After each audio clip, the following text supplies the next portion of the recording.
নমস্কার, tasty tradition with মনীষাতে সবাইকে স্বাগত।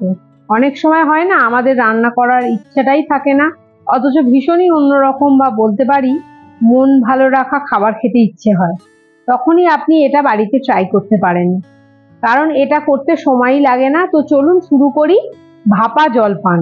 প্রথমেই আমার লাগছে 300 গ্রাম সিদ্ধ চাল ও 300 গ্রাম মটর ডাল ও অল্প কোচানো আলু, কাঁচা লঙ্কা, সর্ষের তেল, নুন, শুকনো লঙ্কা। এখন আমি চাল ও ডালটা 1 থেকে 2 ঘন্টা ভিজিয়ে রাখবো।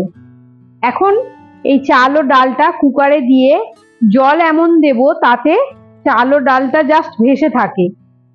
এবার এতে পরিমাণ মতো নুন, সর্ষের তেল, কাঁচা লঙ্কা, কোচানো আলু দিয়ে শুধু একটা সিটি দিয়ে নেব।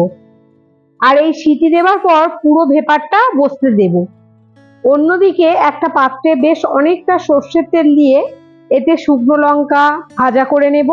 এখন এটা ঠান্ডা হয়ে গেলে নুন দিয়ে গুঁড়িয়ে নেব তেলের সাথে। এবার অন্যদিকে শসা ও পেঁয়াজ ঝিরি করে কেটে নেব। এখন একটা প্লেটে ভাপা দিয়ে প্রথমে লঙ্কা তেল, তারপর সর্ষের তেল, যদিও সর্ষের তেলটা আমি দেখাতে স্কিপ করে গেছি, আপনারা অবশ্যই দেবেন, তবেই ভাপার আসল টেস্ট পাবেন। এবার এতে শসা পেঁয়াজ কুচি ছড়িয়ে নিলেই সার্ভ করার জন্য রেডি ভাপা জলপান। আপনাদের একটা টিপস দিয়ে রাখি, আপনারা যদি চাল ও ডাল ভিজিয়ে না রাখেন তাহলে জলটা চাল ও ডালের থেকে সামান্য বেশি দিয়ে 3 থেকে 4টি সিটি তুলে নিলেই রেডি হয়ে যাবে। এখানে আপনারা আলুটা চাইলেও স্কিপ করতে পারেন।